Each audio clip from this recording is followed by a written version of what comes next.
It's a new year. 2020 has come and gone. And what a heavy year, huh? And one for the books, I'm sure. As chaotic and busy or uncertain 2020 was, the wing did some amazing things. We can't forget that. And we shouldn't. Deployments, assignments, new missions, new records being set. All during a worldwide pandemic. It's pretty wild when you think about it. The amazing men and women of the Maine Air Guard have done amazing things in 2020, and we should reflect on that a little. Because amidst the busy workflow and trying times, a proverbial phoenix has revealed itself. The Maniacs are stronger than ever, and there's no sign of slowing down.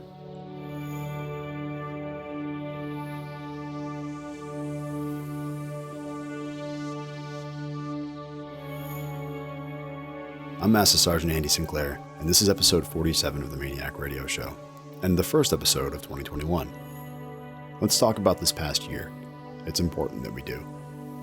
Set the record straight for years to come so we can look back and reflect a little. Colonel Ian Gillis, the 101st Air Refueling Wing Vice Wing Commander, is going to speak to us, talk to us about our accomplishments, our feats. He's in a unique position, having just taken over the Vice, but having spent half of the year as the Maintenance Group Commander, an organization that excels and thrives every day on its own. The way I look at it is that he was responsible for those who are responsible for keeping our birds flying high. Kind of a tongue twister there. But it's true. Senior Master Sergeant John Duplain, Public Affairs Superintendent, is going to do this interview. So, when you hear the voice change, don't be alarmed. Colonel Gillis, Vice Wing Commander. Let's bring him in.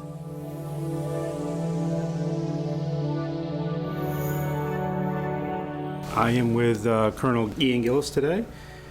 He is our Vice Wing Commander, for those of you who don't know or haven't seen him around. I think being in wing agencies, we'd worked with you quite a bit in the past anyway, from the time you were doing programs. When I left operations, I kind of moved into wing plans. Was the chief of wing plans for a few years. Moved over to the IG for a couple of years, and then back to wing plans. From there, I went down to Joint Force Headquarters in Augusta for a little while as an 06 down there. Most recently, came back to the maintenance group. Had the pleasure of working with our maintenance professionals for about a year and a half. And then General Roy moved on, and Colonel Brass asked me to come up as the Vice Wing Commander. So today I speak to you as the Vice Wing Commander of the 101st. Right, yeah, that's cool. Yeah, like I said, we've often seen you a lot just from the inner workings, but a lot of times when you work in plans too, not everyone gets to see unless you're in 518 or 505 because you get locked up there. So yeah, locked behind closed doors up there in the vault, so they don't let us out much from plans. At least in the IG role, I did get to spend a little bit more time with the rest of the wing. So word on the street is that you were also an age mechanic at some point? Yeah, so I started my career out here over 32 years ago in then Cameron in the aerospace ground equipment section. Spent 4 years there while I was going to college. And then was lucky enough to be selected for a pilot training slot and went to training and pilot training and came back as an aircrew member. Yeah, utilizing those benefits. Are you still qualified on age equipment? Sergeant Delisle let you down there? When I was over in the maintenance group, I did wander down to the age shop, but they checked my OJT record and I was non-current, so yeah. They didn't let me mess with too much. But yeah, it was fun going back to maintenance, certainly as the group commander there, kind of going back to my roots and getting to see the organization again and be a part of that. Certainly one of the most exciting times in my career was going back and being part of that organization again. Yeah, it's fun to go back, and it's and they're keep diligent records on their training records. Good group of people. And what's interesting too, I think, with maintenance nowadays is you kind of think it stays the same, but technologies and things are moving on. Even with the machine shop and automation and yeah, most definitely. That was one of the challenges going back to maintenance. Certainly was. I freely admitted when I walked in that hey, my concept of aircraft maintenance is many years old, and it took some time to kind of shift gears and understand how aircraft maintenance is done today.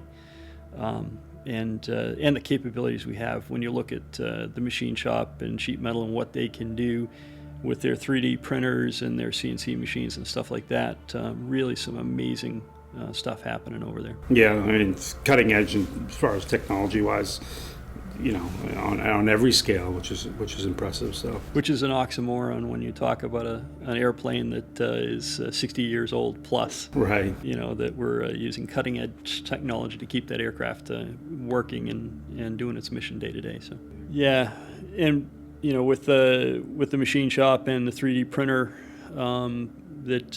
we continue to upgrade both the 3D printer and their CNC machines.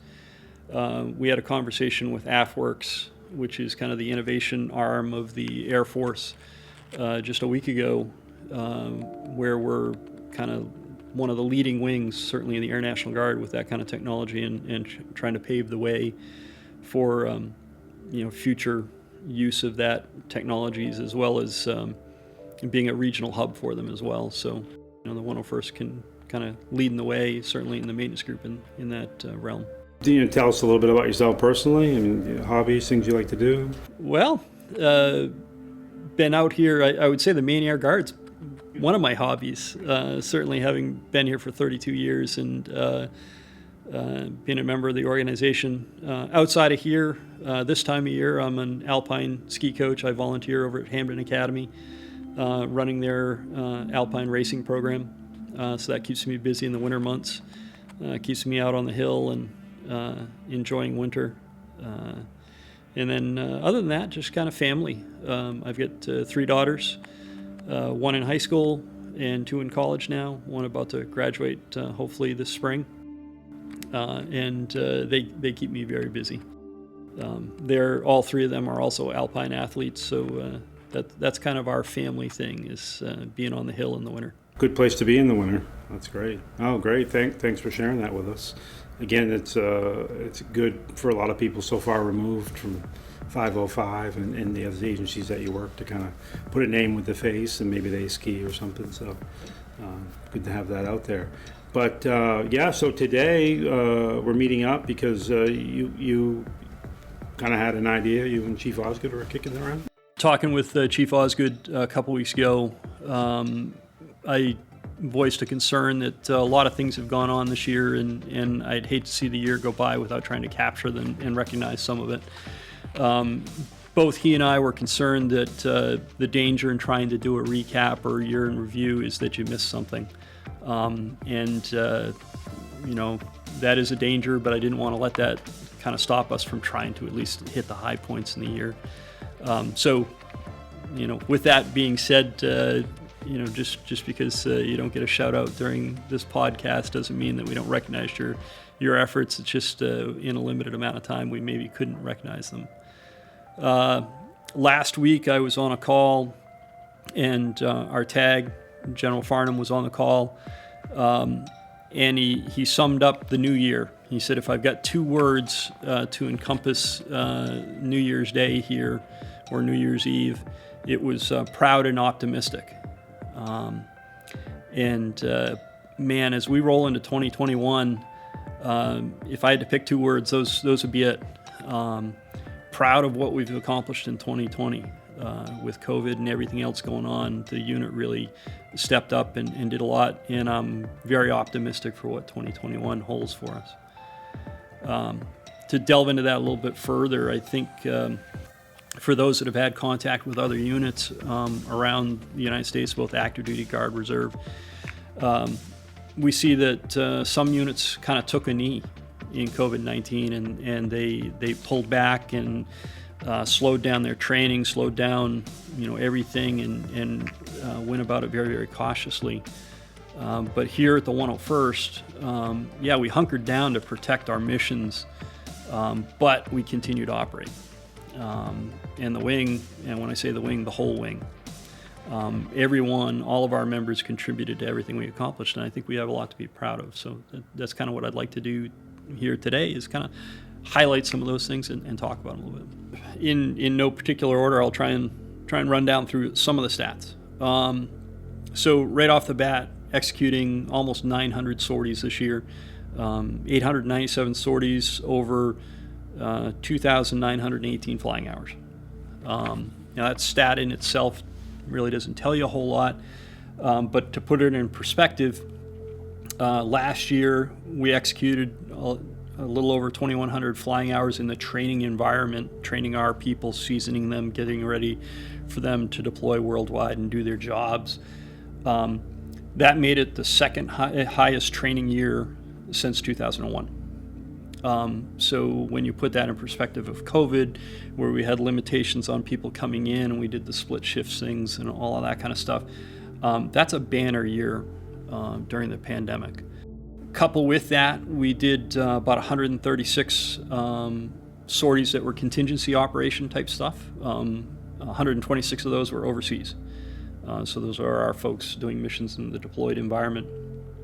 And then the other part of those missions is our Homeland Defense mission. Early on, we staunchly protected that mission with COVID, did a lot of things to try and mitigate the risk to that mission. And we never faltered there. We were always mission ready, always ready to launch on that alert mission for Homeland Defense. And on top of that, in calendar year 2020, we launched that sortie 8 times, which is unprecedented. Probably since 2001, we haven't launched our alert bird that often. So again, all good numbers, but when you put on it the scope that we were limited by COVID too, pretty significant accomplishments. People always wonder about the deployment piece. So we had 81 members in 3 different AORs this year. Again, that doesn't sound like a big number until you realize that COVID changed the face of how we deploy people. And when COVID really kind of hit us in March and we went into that very protective mode, we had a group that was stuck overseas. And they ended up stuck in that deployed environment for almost an additional month. And then when they came back, we quarantined them for another 2 weeks. So those folks that were thinking they were on a 60-day deployment all of a sudden turned into 90 plus. And then every subsequent deployment ended up sequestering, quarantining on the front end, getting over there, quarantining over there maybe, or when they come back, quarantining. So again, kind of changing the face of that deployment model in a way that nobody was expecting. Again, challenges that we faced and faced well. Because that only not impacts the member deploying, but all the agencies around that we don't even probably realize sometimes that have to have the supplies ready, have to have the processing ready, the order, And speaking of mission support group, when it comes to that deployment machine, they're a big participant in that. They had to kind of on the fly develop a way to do that as socially distant or virtually as they could. So both the pre-deployment processing and post-deployment in processing was almost all virtual. And that's something that they came up with kind of, on the fly and executed it very, very flawlessly and took care of our members, trying to make it as seamless as possible. So again, kudos to the organization for really stepping it up and doing it in the Maniac tradition of excellence. We talk about COVID-19, right? And the state response, state active duty, and then 502F orders. We had quite a few members that were doing that mission.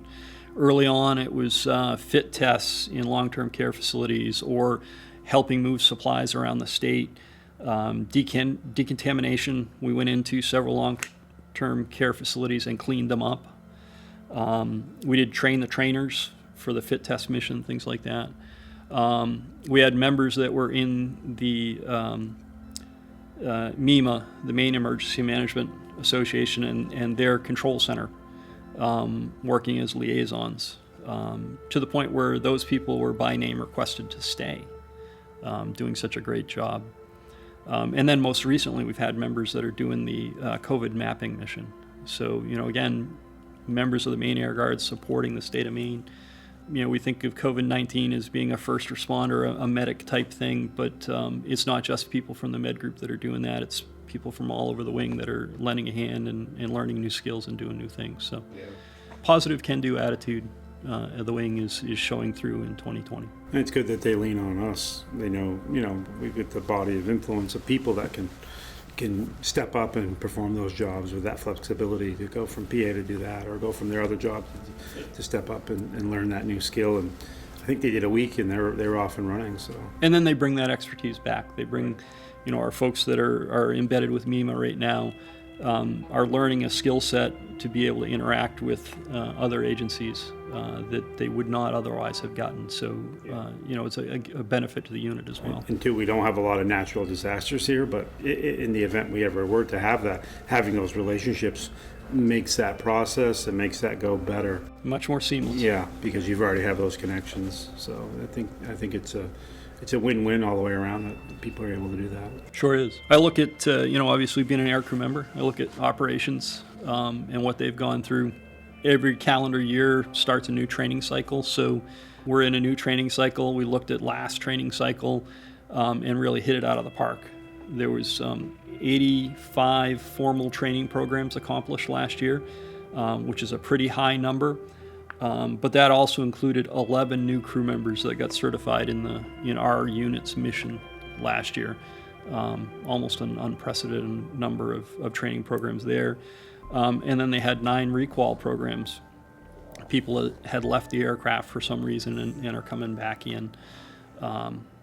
So again, when you look at COVID-19 and all the restrictions to coming into the state and out of the state, split shifts and trying to protect our Homeland Defense mission, the fact that you were able to get that done as a wing, just an incredible number. What does a pilot actually have to do when they graduate? When you graduate you graduate with a set of wings, but you've never flown an actual major weapon system at that point. From there you go to Altus. They put you through a school so that you learn the KC-135, and then you come back to the unit where you learn the finer points of actually employing the aircraft in its mission sets. That usually takes about, give or take, 6 months, and that time isn't all flying. There's a lot of book work involved in there, mission study and things like that. You graduate there and you're a mission-ready pilot, but you're not an aircraft commander. And, from there it's kind of a license to learn over the next 2 to 4 years to become seasoned enough to be an aircraft commander. On the boom operator side of the house, it's very similar. You go to boom school in the 135, you come back, and you have about 6 months worth of training to get qualified in all of the different fighter types and receivers. And again, you graduate, and that's kind of your license to learn and get some seasoning. Throughout the year, once you're a line crew member, there are semi-annual requirements. We call them a bean count, essentially training items that you've got to check the box on. So many rendezvous, so many air refueling, so many landings, approaches, and things like that. On top of that, you have currencies, and those are usually landings, or for boom operators, contacts and things like that. And that just ensures that your proficiency stays high enough. For a brand new pilot that has graduated from mission certification training, we really look to have them come out. Twice a week would be nice to fly twice a week. Once a week is kind of the bare minimum for them to keep those skills fresh and to build experience in the aircraft. Looking at the rest of the wing, one of the statistics I saw just yesterday was 9.3 million gallons of fuel handled, of jet fuel handled by our LRS folks, our POL folks. Security forces in their UAS program and counter UAS program, we have down in security forces an enterprise leader in that effort. Both Headquarters Air Force and NGV look to our folks in security forces to develop those programs. So we're continuing that effort in 2020. Major Caroline Richley, probably one of the few names that I'll call out here, has been over in Montenegro during COVID. She is our, I'm going to read this because I don't always get it right, Bilateral Affairs Officer for Montenegro. So what that job entails is Montenegro is our state partnership program participant. So we help that country develop its military. And Major Richley is our very first Air National Guard officer in that role. Up until this point, it's always been an Army officer that's done that role for us, and she's over there helping develop our relationship with that country. So she really is the name and the face of the National Guard for our, us and the country, basically. Exactly, she is their point of contact with the National Guard and the U.S. military. So pretty impressive position for her to be in, and again, in COVID-19 pandemic, having to deal with all the intricacies of that, crossing national borders and stuff like that. Not an easy job. Yeah, she called us a few times because the sheer number of photos they needed for passports and embassy things, and it was a lot of requirements for her because that she took her whole family as well. So she really had a lot going on with that. Oh yeah. Yep. FSS, I worked a project with them this fall, and really the outcome there was huge. We identified some manpower issues on our manning document, worked through about 103 different manpower actions to get things corrected. And the upshot of that is we uncovered several resources that were going underutilized here in the wing. Manpower resources that we could use in other places to get work done. And so just a huge effort there to get that done, and it's one that's still going on in the background. So again, during the pandemic and being working remotely, our members are still working hard to get the job done. So again, kind of a shout out to FSS for that. Yeah, again, one of those things that I had, people have no idea that's going on behind the scenes, the amount of time and hours and maybe a little frustration trying to get some of that figured out. Oh boy, yeah. A project that we thought we could probably wrap up in about a month through interactions with NGB and so forth have drug on for about a 4-month project. That's still, again, like I said, not finished, but we're well on our way. And certainly one that's reaping benefits right now for the wing, just because we've got those resources now actually being used. So, and speaking of COVID and FSS, 299 members out processed for training during calendar year 2020, and COVID has made that incredibly complex. Again, trying to do as much of it as virtually as possible. And then just the logistical challenges of this school won't accept somebody until they've quarantined, or that school wants them to actually deploy down there and quarantine in place. And those things are changing day by day. And again, FSS is working through that every day and making it happen. So just another example of Maniacs doing the job and doing it well. A lot of moving pieces, and I'm sure there are several members that had their classes canceled short notice. And again, FSS has to work through all of that, find you a new class, work through whatever the issues are. So lots of challenges, lots of frustration too. But again, stepping up and making it happen. Pivot a little bit to MXG. Like I said, I left the maintenance group here in August, so I got to go through the first part of COVID, certainly with the group. When I left, that cascaded a change in the maintenance group, and Colonel Batchelder reminded me that they had all 4 command positions change in the last 4 months. And for the maintenance group to continue operations is just a testament to the leadership down there, the senior enlisted leaders down there, keeping things working while all those command positions changed. Really a great job by those folks. One of the numbers that Colonel Batchelder threw out at me was about $214,000 in unfunded requirements were executed last year. So some of that was using resources that were left unspent because of COVID, but a lot of it was that organization going out and finding money going to NGB and finding resources that would fund those unfunded requests. So, huge effort there, and that just puts that organization that much further ahead when it comes to the following year's budgets and things like that. So appreciate the hard work that those folks are doing. An effort that kind of has crossed the wing, both the civil engineering and maintenance group, is the new fuel cell. That effort's progressing despite COVID. Looking at, and I think the thing that I'm proud about there is not only are we looking at that no fuel cell, hey, we just need to replace the fuel cell. No, the organization, both CE and maintenance group, are looking at, hey, how does that fuel cell work into our future plans and improving our capabilities in maintenance? So they're not just happy with a brand new building. They want that building to be innovative and ready to support future missions. Again, doing all of that virtually via Teams meetings and things like that with COVID is not easy, trying to communicate that kind of stuff. So doing just a bang-up job there.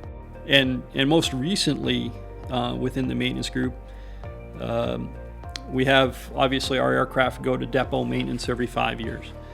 The last jet that we had come back from depot maintenance failed its check flight down at depot numerous times.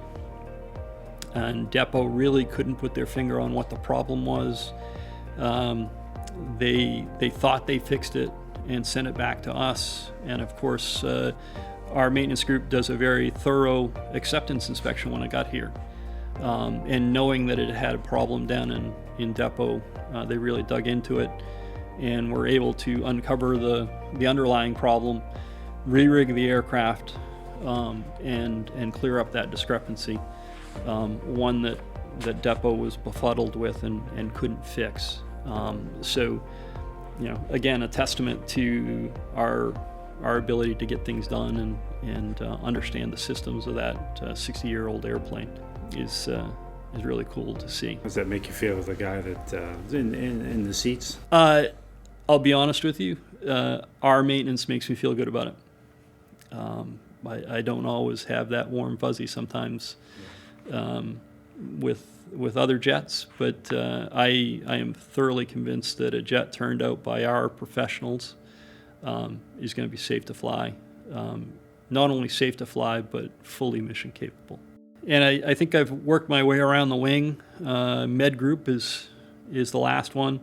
Like I said, the 502F folks, the people on those COVID orders, state active duty and so forth, a lot of those tend to come from the Med Group, but not all. We kind of already talked about those folks, but I think the statistic that the Med Group gave me most recently that kind of hits me is ranked most ready medical group in the Air National Guard enterprise for the second and third quarters of 2020. And again, that's right in the heart of COVID.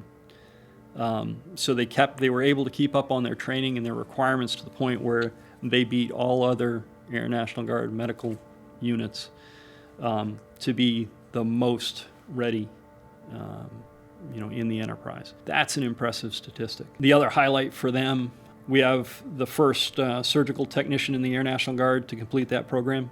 A critical care nurse, again, the first critical care nurse in the Air National Guard that's going to deploy with a ground surgical team. And that sounds cool, but when you realize the training burden to get those people ready to assume those roles and go do those missions in the COVID environment, that's just a heavy lift that the Med Group was able to do to prepare those people to go out the door and do those missions in, probably very austere environments. Those folks aren't not busy right now in their civilian careers. Most of our medical professionals down in that group are actively engaged in their civilian jobs, either doing their civilian job or with COVID. So for them to be able to break the time out to do that extra stuff, and again, to say number one medically ready in the Air National Guard during that time frame, that says something to the dedication of those professionals down there. As I said at the outset, my fear with doing something like this is that we leave somebody out, and realize that if you're that person, it's not because I don't value what you've done for the organization. It's just not enough time in a podcast here to tell all of the great things that we've done in an entire calendar year. So I'll sum it up with just I am damn proud of the Maniacs and what they've been able to accomplish in 2020. And I'm highly optimistic that 2021 is going to be a better year for us. We're going to build upon everything that we've learned and done over this last year, the new ways of doing business, virtual meetings, teams, and all of that kind of stuff. We're going to take that to the next level and have an even better 21. And I'm optimistic that with the vaccines and the other stuff that's coming out, that eventually we'll get on the other side of the COVID-19 pandemic and we'll have it in the rearview mirror and get back to something that's more normal. Some of these changes have forced us to do things differently, and differently isn't necessarily bad either. We've kind of adapted with that, with the teams meetings, and maybe some of this is going to be embraced going forward, that maybe we can save more time, or maybe we can do a virtual training that more people can attend and not have to move across space or whatnot. I know yeah, definitely. People are innovating all over. Bobby Joe's one that's trying to do her, she kind of seems like she's spearheading classes that way. Yeah, we kind of want to get involved. Our SARC is about to do a virtual victims advocate course, and it's going to entertain not just a few members of our unit. There's going to be another dozen people from across the enterprise that are going to be trained. So, two things there. One, we're getting that give and take across the enterprise, but the Maniac brand, that Maniac excellence, is going beyond our borders, right? And, there's going to be a dozen SARCs that are going to be trained by our professionals. Just that's a cool thing in itself. And you talk about the stuff we've learned with doing things virtually. I'm admittedly a dinosaur. I have trouble texting, let alone setting up a virtual meeting. But I've had to adapt and overcome. And there's better ways of doing business nowadays. And we're going to embrace those technologies. And I think it's going to speed our communications up and enhance our communications with our members. So definitely going to take advantage of that kind of stuff. I think we've got a lot to be proud of, and I hope that people take an opportunity this drill to pause for a moment, reflect on 2020, and realize all of those great things that we did in 2020, and be proud of it. Take a moment. Definitely. Any big goals for you as the Vice Wing Commander? Any initiatives you're working on you feel comfortable talking about? We're continuing to work, like I talked about, the manning document piece and the resourcing piece. My focus is really to enable the wing to do its job better. Now, whether that's helping work the promotion process, the hiring processes, recruiting and retention, things like that. I really want to plow the road of any roadblocks, streamline things, and make it easier for the wing to do its job. That's kind of where I'm at.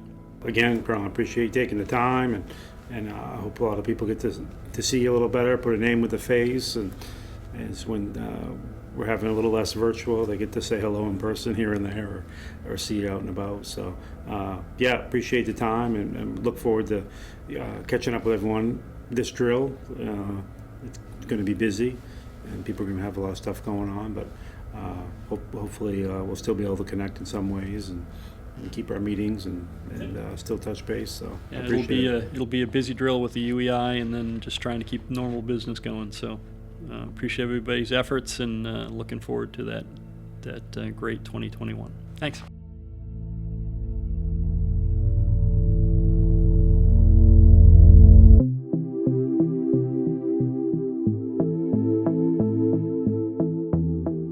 Like Colonel Gillis just said, we are in inspection season. What better time to have an inspection than at the start of the new year? right? Resolutions, plans, goals, improvement. As you may or may not know, the UEI is here. We've talked about it, we've planned for it. Unit Effectiveness Inspection. I have an EPUB sitting here in front of me that says that UEI is a continual evaluation conducted by functional entities, all designed to evaluate the integration of different levels of command in the Air Force. Sounds important. And it is. You know, and as General Roy once said, inspections aren't about performing well while the inspection is happening. It's about exceeding performance standards all along. Day-to-day workflow. Do what we do, and we'll be just fine. I think that's pretty good advice. The inspectors will be around, so stop them, talk to them, don't be shy. They're here to help. Say hi. They're here to help us be better than we already are. And look at it this way. The Maniacs have a worldwide reputation for excellence, so let's knock this out of the park. And just like the Patriots' chance in this season's playoffs, it's over. Take the time to reflect on what Colonel Gillis talked about. We had a busy year, and we have a busy year ahead of us. Let's get after it. Check us out online by searching 101 STARW. Videos, pics, stories, all that jazz. And if you're on the interwebs, check out the Maine Air Guard recruiting team online by searching Maine Air Guard Recruiting. Right, that makes sense. Share their pages by telling your friends, family friends, everyone. Get the word out. Have a great drill and a great inspection. Take care of yourself, take care of each other. Bye for now.